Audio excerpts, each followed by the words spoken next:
featuring films from Don Swanson. He's from Evansburg. Once again, I want to thank everybody for coming, and also to Kurt for serving us tonight, for Ed for setting everything up, and I want everybody to enjoy the films tonight, and happy Valentine's Day, and thank you for being here.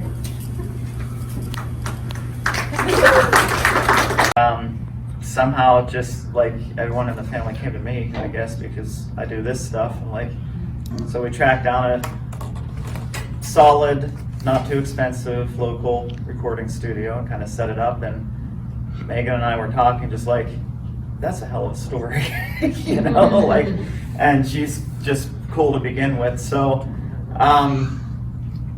filmed hours, and kind of went through, there is a longer cut that's about 45 minutes. And I remember that was the first time she saw the CD, and it was just her and I. And I took it and she opened it up, and she was kind of mad at me in a fun way because she wasn't ready. I just kind of showed up with it. But I love that moment at the end where I say to her, long time coming. Mm-hmm. And she says, yeah, well, that's, and then she said that on her own. I didn't prompt her for that at all. And as soon as she said that, I maybe I did kiss her, I really can't remember, but I feel like I could have kissed her, that's the end. Whatever this turns out being exactly. That's what I cut away on. Yeah. The second one, Erson, is my most personal one. Trey, who's here tonight, helped me out on that one, and he also helped me out on Behind Closed Doors, the music video after. The two actors in that are friends of mine from college. I did theater with them at IUP. Jenny Warren was in one of my very first projects called Gallows Hollow, and I directed her and JP both in a scene together in a one-act play in college. They're both actors. JP's lived and worked in New York and LA, and he went through a divorce a couple years ago, and he just moved to Kentucky or Tennessee. Do you know? With a new lady friend, so I don't know what he's just kind of resettling right now. Was that second one with the lesbians, was that filmed in New York? New York, Pittsburgh, and Butler. I like that. Thank you. That was Erson. Huh? What name? Never mind, sorry. And Jenny Warren, her biggest thing is, and I just think she's amazing. She was on American Horror Story Coven for 6 episodes. And if you watch Coven, she was Kathy Bates' main daughter. At the end of the series, when the voodoo devil has the daughter in the cage putting the hot poker up her butt, that's Jenny Warren. So that's Jenny's claim to fame. But Erson was kind of wild. It just came together quick, and I had originally wrote it to take place in a park, and actually when What Was Lost premiered in New York, I took the script with me and showed it to JP and his then wife Sharon, and the main script didn't change very much. It was JP's idea on Erson to kind of add the voiceover exchange between the two characters at the end, so pretty much everything on the walk was mine, and then I'm sure some dialogue probably shifted in there somewhere, but that was his thing. He really wanted to have something strong to connect those characters. And that's something we went back and forth on, and we kind of tied it to Rust Belt Town. We wanted it to be like the third character, and the child kind of be the backdrop, kind of shift that around. So that's kind of what we settled on with that. And Nathan Ball, who shot that, was actually the set photographer on House of Cards, and JP did an episode of House of Cards and met him, and he just went through a breakup and was off for a little bit and didn't want to be alone with his thoughts. He came up for a weekend and we shot it. We actually shot that one in 2014, and I didn't finish it until 2018 for one technical reason, but also just mentally for me as well. What Was Lost? That one, we went kind of nuts on, thinking we were creative geniuses. There's so much missing stuff in that it's unreal. Believe it or not, actually all planned out. The house we used as mine, and the kitchen was red. So when we went looking for an office, I wanted the office to be red because it kind of represented the two sides of his life where his passion should be. So his work and his home, because the kitchen's the heart of the home. And that's why the chair is red at the end, the empty red chair, you know, like the fact he missed out on all of it. Every clock in that is set to midnight.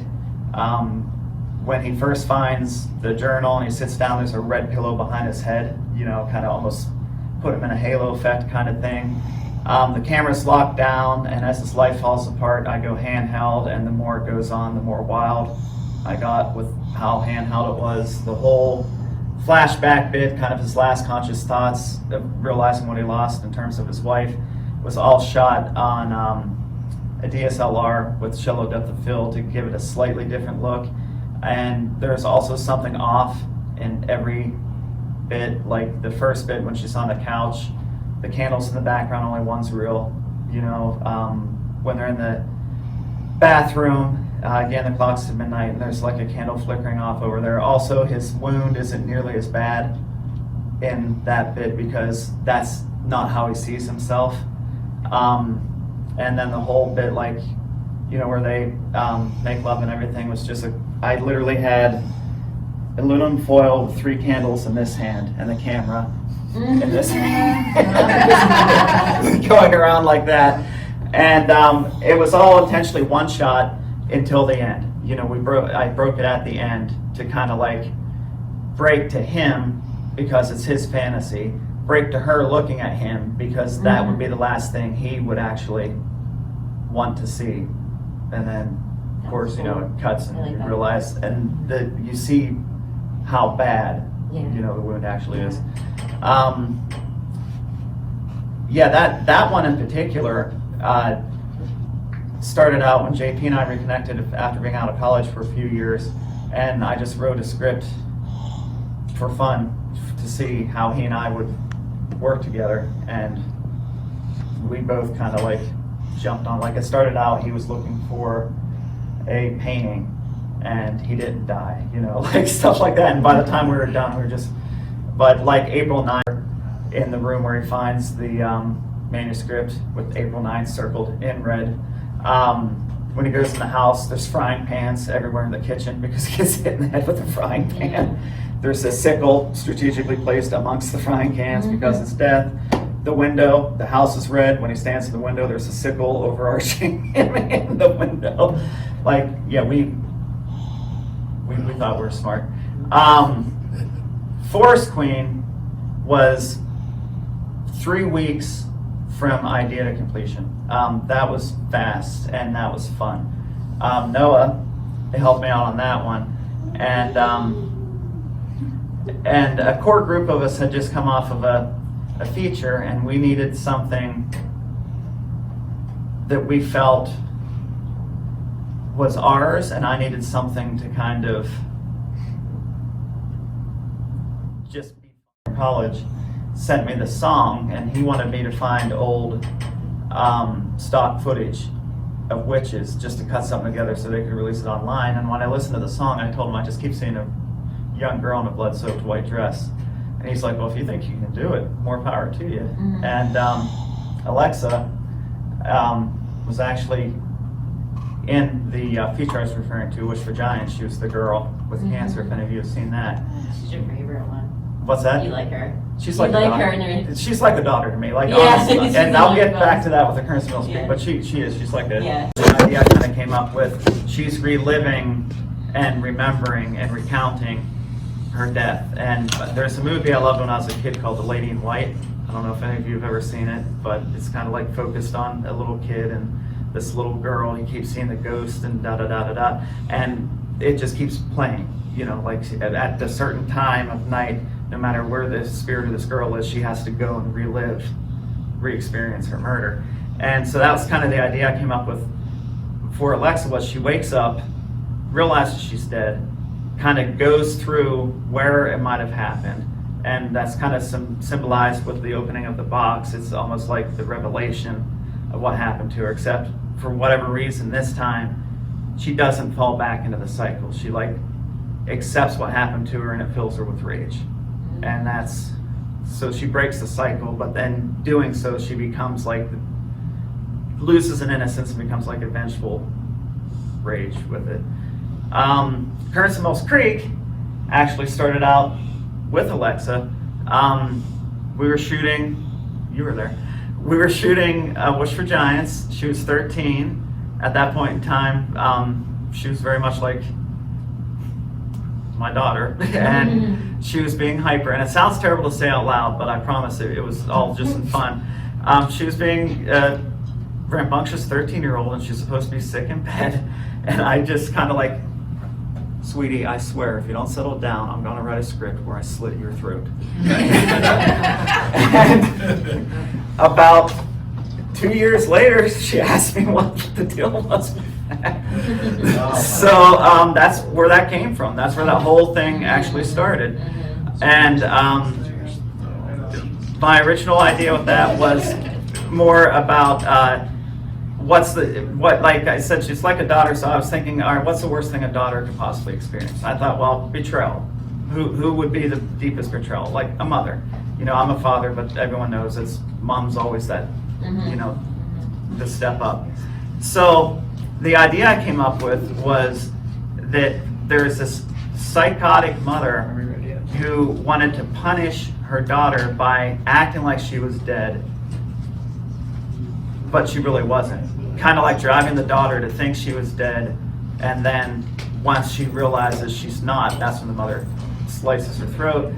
And Ava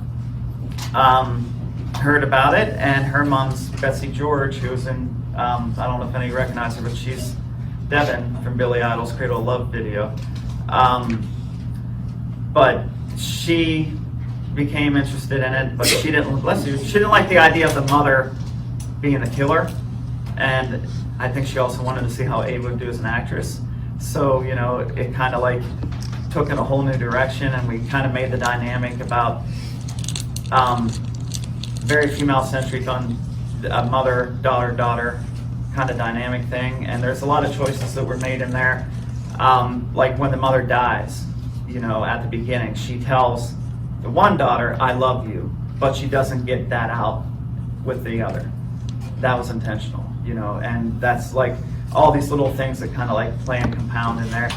And of course, you know, the boy, you know, like should be interested in her because she's the older one, and he ends up to be a creep interested in the younger one.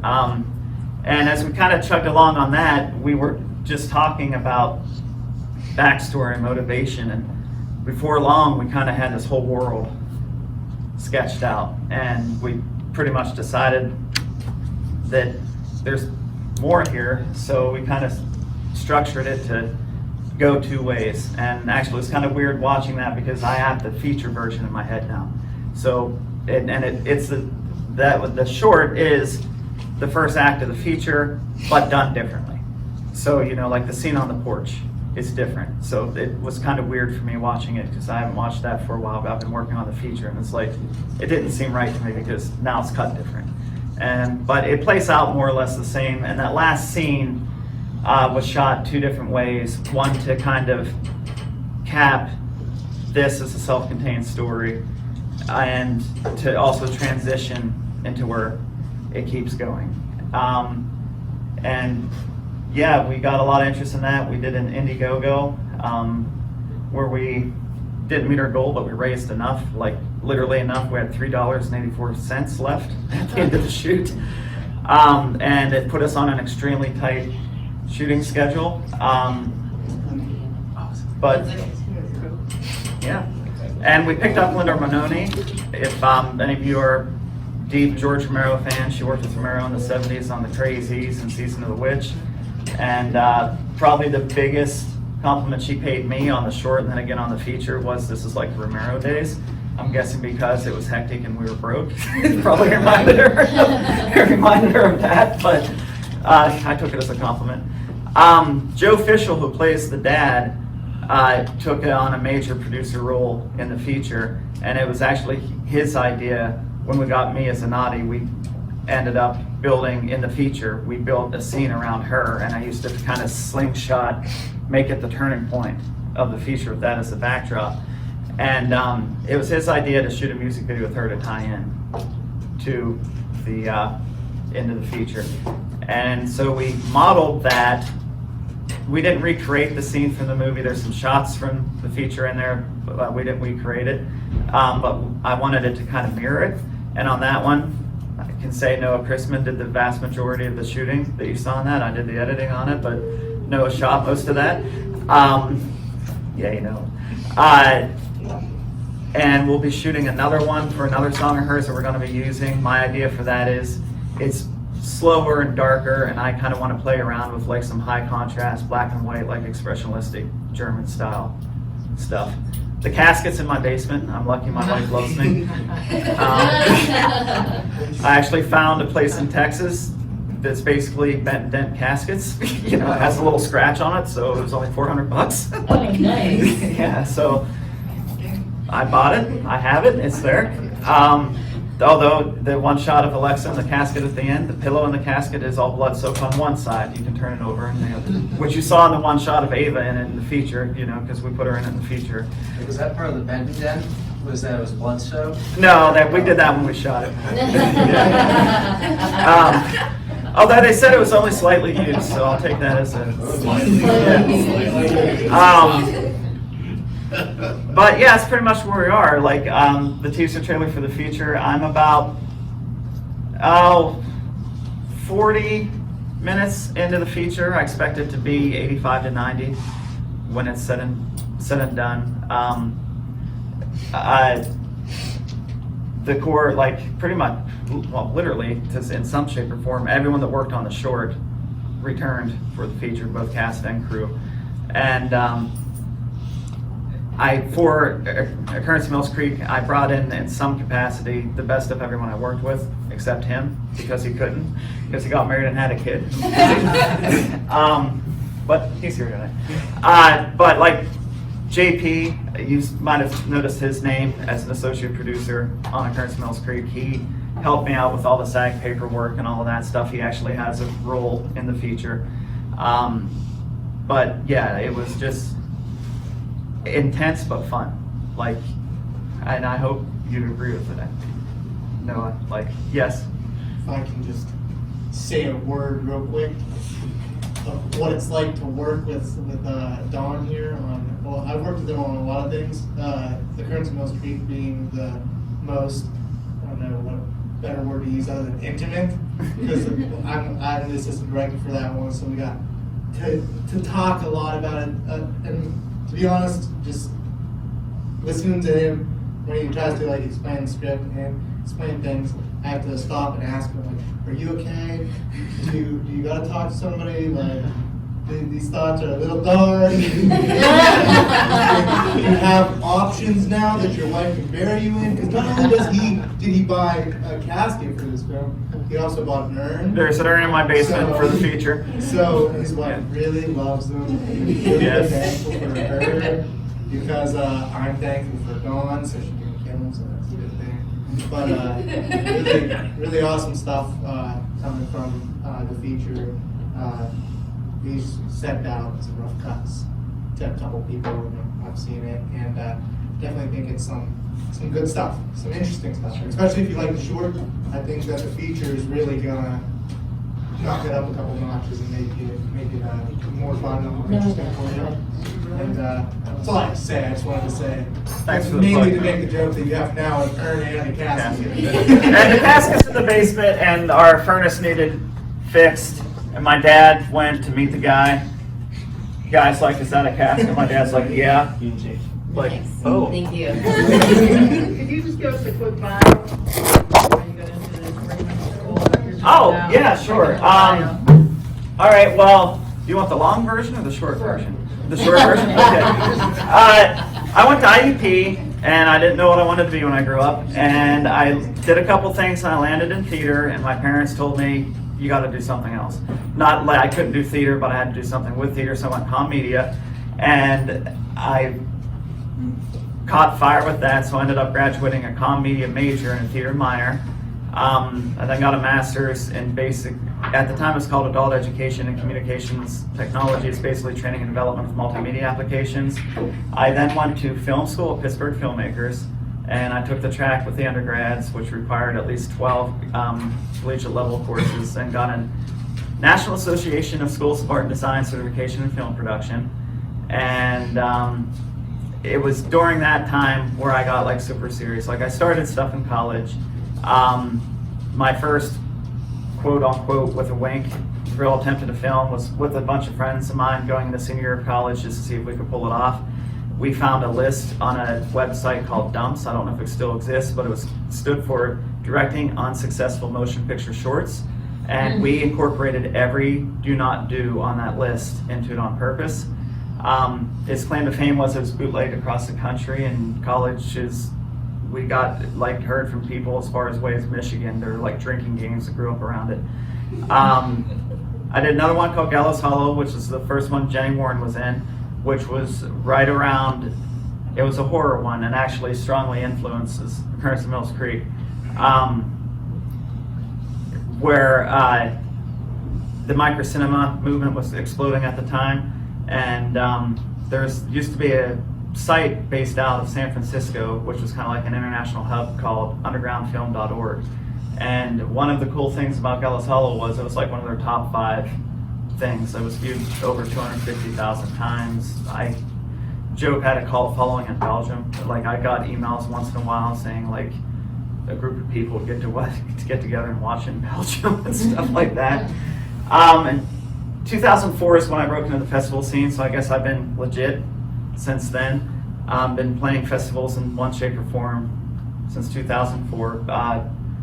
Biggest festival I played was the Manhattan Film Festival. That's actually where What Was Lost premiered. Played in Finland, reviewed in Germany. I've sat on panels with professors from Pitt and writers for the City Paper in Pittsburgh, specifically on an old student film of mine called Wilson's Woodworkers about media and violence. I teach. Actually, Trey and Noah are both former students of mine, and that's what's kind of cool. I teach English and I teach TV and video and film, and when I find a kid that's like catches with it, it's cool when I get a chance, like after they graduate, to kind of like, hey, come play with me, you know, and hopefully they learn something while we're doing it. And some of them just never leave. I won't say which one. He's wearing a brown hat. But yeah, that's pretty much it. I've been at it in some shape or form for a long time. Yeah. Would you consider yourself a director, producer, filmmaker, or what do you call yourself? I'd consider myself a filmmaker.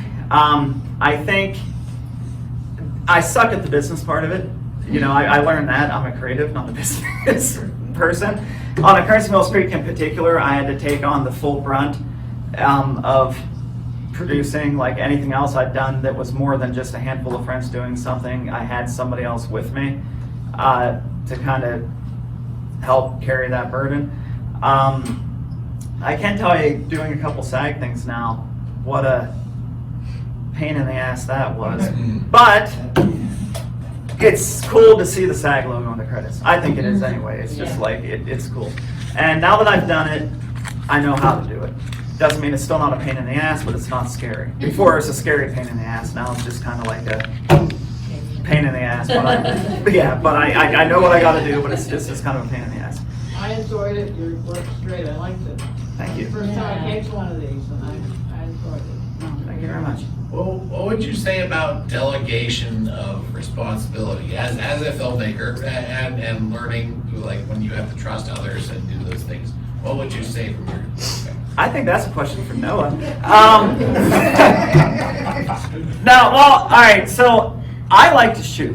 I personally, I think my strongest bit is editing. You know, like I enjoy all of it, but I love editing because that's where it comes together. Editing's where you can take something that you thought was a train wreck and actually pull something out of it, or you can take something that you felt good about and then just see how Horrible was. yeah, how horrible it was or how good it really was, you know, one way or the other. But editing is by far my favorite part. After editing is probably shooting. And after that is probably like a even writer-director thing.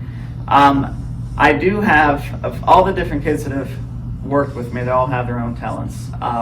One of them, wearing a brown hat, is a naturally gifted visual person.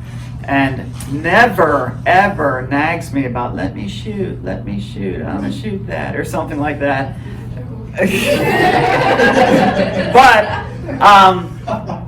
But I am also a little bit of a control freak in that regard. And also, the biggest budget, even more so than the Occurance in Mills Creek feature, was What Was Lost. And that's because we made $10,000 on Kickstarter in 30 days. I think by the time What Was Lost was done, it was something in the ballpark of $17,000. The Occurance in Mills Creek feature is just under 15. So I had a point behind that. What was I getting at? Oh yeah, so I don't have money. Like we don't have money when we do this. When I first started out a long time ago, I actually got t-shirts made like Spruce Films, no money, limited resources, all talent. But it's when you don't have money, like Noah's saying before about me trying to convey a script because there's 30,000 things going in my head. Well, there's not time either, you know, and that's a part of it too. And like I said, he did shoot the music video. He did a great job. He did shoot a couple scenes in Wish for Giants. He shot a couple shots on the Forest Queen music video.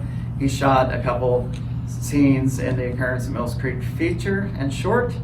And he's very talented. It's just most of the time, by me doing the camera, I feel like I'm in the scene, which I like as a director. It kind of directly connects me, you know, kind of like in a kinetic way to what's happening with the actress in the moment, to kind of be that eye. And but the biggest reason is, aside from I enjoy doing it, is we don't have the money to have the time. You know, it's usually like, I have it here, you know, let's just go and do it. Yeah. Could you explain why that kid in the brown hat nags you? Because you looked over it. The kid in the brown hat nags me because I think he thinks I'm going to have a heart attack one of these days on set. Yes. Yes. And he wants IMDb credits. No, I talked to Don about it a couple of times. I do nag him, but I do it because it's as the assistant director, especially, he's seen it. I would get very frustrated a lot of the time because I'm very time oriented. So it's like I tell him, I'd be like, hey, we got 30 minutes to keep schedule. We gotta keep schedule. We gotta get this. Hey, that 30 minutes just turned into 10 seconds. Let's go. All right, now we're 30 minutes behind. So I'm gonna go set up with the rest of the crew for the next scene, and then we'll get that done. So it's more or less when we talk, when we convey the shots and the things that we're gonna work on that day, I think we've found a groove. Yeah. So it's kind of like we get it together. So I just tell him, I'm like, dude, you just let me set it up. You tell me I'm visually talented and you like the stuff, so just let me set it up in the same time. We did get in a bit of a groove on the Occurance in Mills Creek feature where he would set stuff up for me and I would just go in and tweak. Like, yeah. we did get in a pretty good groove for that. And he actually did set up some pretty impressive lighting on what was the last principal day of the feature. Your light on a boom. Oh, my fishing pole. His fishing pole light. We rented a house in Ligonier and I had a little balcony on it, and I needed to have moonlight coming into a room. And I just gave Noah, like, if you're a Family Guy fan, one of the flashbacks is Dear MacGyver, here's a stick of bubble gum and a rubber band and a paper clip, please save my dog. That's what I felt like I was giving to Noah, like, Noah, here's 3 sticks and a light, make that work. And he did, and it worked really, really well. Yeah, I guess that's pretty much it. Oh, the behind closed door thing, the one with the lesbians. Whitney, we actually acted together in a short film in 2000. It's before the kids were born, wasn't it? Yeah, whatever, a long time ago. And she's also a musician, and we had this whole thing set where it's going to be a traditional kind of thing of like, basically, you know, like an affair, a fling, you know, like where's your heart really lie kind of thing.